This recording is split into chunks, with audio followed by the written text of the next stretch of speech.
My brother smiled at the notary table the same way he smiled at our mother's funeral, like he'd already won something. I noticed it the moment I walked in. He was sitting at the head of the table, jacket pressed, hands folded, completely at ease. His wife was beside him, scrolling through her phone. Neither of them looked up when I came through the door. That was fine. I'd spent the last 8 months invisible. I was used to it. My name is Bryn.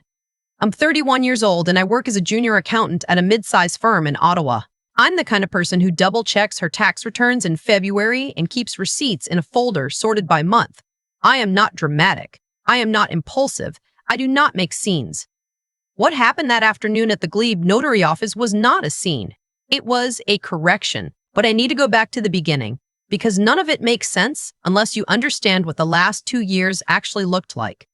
My mother was diagnosed with early-onset Parkinson's in the spring, about a year before she died. She was 62. She'd been a high school French teacher in Canada for almost 30 years, the kind of woman who brought homemade tarts to staff meetings and remembered every student's name. She was precise and warm and a little stubborn, and she did not want to talk about what came next. My brother, he's 4 years older than me, works in commercial real estate in Toronto, flew in for the initial appointment with the neurologist, and then flew back the same evening. He had meetings. He always had meetings. I'm the one who stayed. I'm not saying that to be a martyr. I had a job too. I had a lease in the Glebe and a relationship that was already fraying at the edges, and I was not prepared for any of what caregiving actually looks like up close. But my mother was in Ottawa, and I was in Ottawa. And that was simply the reality. So I started going over on Tuesday evenings to help with her medication schedule. Then Tuesdays and Thursdays. By September, I was there most days after work, sorting her pill organizer, driving her to appointments at the Ottawa hospital, making sure she'd eaten something that wasn't crackers and tea. Her balance was getting worse. She kept burning the kettle. My brother called every Sunday, sometimes every other Sunday. He said things like, "Just let me know if you need anything," which is what people say when they want to feel helpful without being helpful. He flew in at Christmas and told me I needed to set better boundaries, that caregiving was codependent. He'd been listening to a podcast. I said I understood. I didn't argue. There was no point. What I didn't know then, what I wouldn't find out until everything had already unraveled, was that he'd asked our mother to sign a power of attorney in his favor during that Christmas visit. Not a springing POA, an immediate one. She had capacity. She signed it. He told her it was just in case. I only found out because of a recycling bin and a broken router. In February, my mother's internet went down. I came over on a Thursday evening to reset it. She'd been trying to renew her prescriptions online and couldn't get through. And while I was pulling the router away from the wall behind her writing desk, I knocked over the recycling bin she kept beside it. Papers scattered everywhere. I started gathering them up without looking. Electric bill. A letter from the CRA. A notice from her bank. I almost set it aside, but the number stopped me. $42,000 had been transferred out of her personal checking account to an account I didn't recognize. The reference line said, "Estate Admin Advance." I sat on the floor next to the recycling bin for a long time. My mother was in the living room watching a French documentary she'd already seen twice. I could hear the narrator's voice through the wall. I didn't go in. I just sat there, looking at that letter, and something very cold settled in my chest. I put it in my bag. I want to be clear. I didn't know what to do with it yet. I'm an accountant, not a lawyer. I knew what a suspicious transaction looked like on paper, but I didn't know what my options were. I didn't know if what I was looking at was even illegal. I didn't know if the POA gave him the authority to do this. I went home and didn't sleep. The next morning, I called the bank's estate and trust line and asked some very careful, very general questions. The woman I spoke to was thorough. She explained that a power of attorney does authorize the attorney to manage finances on behalf of the donor, but that the attorney has a fiduciary duty. They must act in the donor's best interest, not their own. Self-dealing is not permitted. Transferring funds to yourself or using estate funds to pay personal debts is a breach of that duty. Is that a crime? I asked. It can be, she said. Depending on the circumstances, it could be treated as fraud or theft under the criminal code. I thanked her and hung up. I thought about my brother at Christmas, telling me I needed better boundaries. I thought about the podcast. Over the next 6 weeks, I gathered everything I could without tipping him off. My mother had given me her online banking login years ago for exactly this kind of situation. helping her manage bills when she was having a difficult week. I printed off 12 months of statements. I made a spreadsheet. I'm good at spreadsheets. What I found was worse than I expected. The $42,000 wasn't a one-time thing. There were smaller transfers going back almost 6 months, amounts just under $10,000, which I recognized immediately as structuring. Staying below the FinTrack reporting threshold. 6 transfers, all to the same account, total just under $70,000. He hadn't taken it all at once because he knew what he was doing. His wife had lost her job the previous spring. I found that out from a cousin who mentioned it casually over text, not knowing I was looking for anything. Their Toronto condo had been listed and delisted twice. They'd been quietly underwater for months. He wasn't managing our mother's finances. He was using them. I didn't say anything to my mother. I couldn't. Her condition had progressed, and stress made it significantly worse. I didn't want her to spend whatever time she had left carrying this. I kept showing up on Tuesdays and Thursdays, and I kept the spreadsheet updated, and I waited. She died in April. It was a Tuesday. I was there. He flew in that evening. The funeral was small. She'd wanted it that way. A handful of colleagues from the school board, a few neighbors, her book club. My brother gave a beautiful eulogy. He cried at all the right moments. His wife squeezed my hand at the reception and said my mother had been so lucky to have me nearby. I smiled. I didn't say anything. He left 3 days after the funeral. Before he went, he came to the house to go through her things. He took the good jewelry, her mother's pearls, a sapphire ring she'd worn every day for 20 years. He said he was keeping it safe. He did not ask me. He just put it in a bag. I watched him do it. I said, okay. 2 weeks later, his wife emailed me a list of items from the house she wanted to have shipped to Toronto. Our mother's china hutch, the dining room set, a hand-knotted rug from the front hallway that my grandmother had brought from Montreal. The estate hadn't even been formally opened yet. I forwarded the email to the estate lawyer, a woman I'd hired myself, quietly, in March, before my mother died, and I attached the spreadsheet. She called me within the hour. You've been building this for a while, she said. It wasn't a question. I'm an accountant, I said. She told me we were in a strong position. The power of attorney had been valid when it was executed, but using it to self-deal, to transfer funds to cover personal debts, was a clear breach of fiduciary duty and potentially criminal. She said she'd be filing a complaint with the Ontario Securities Commission wasn't quite right. I'm condensing here. What she actually said was that she'd be notifying the relevant authorities and that we'd be seeking a full accounting of all transactions during the POA period. She also said something that stuck with me. People who do this usually assume the other person is too overwhelmed to look. I had been overwhelmed.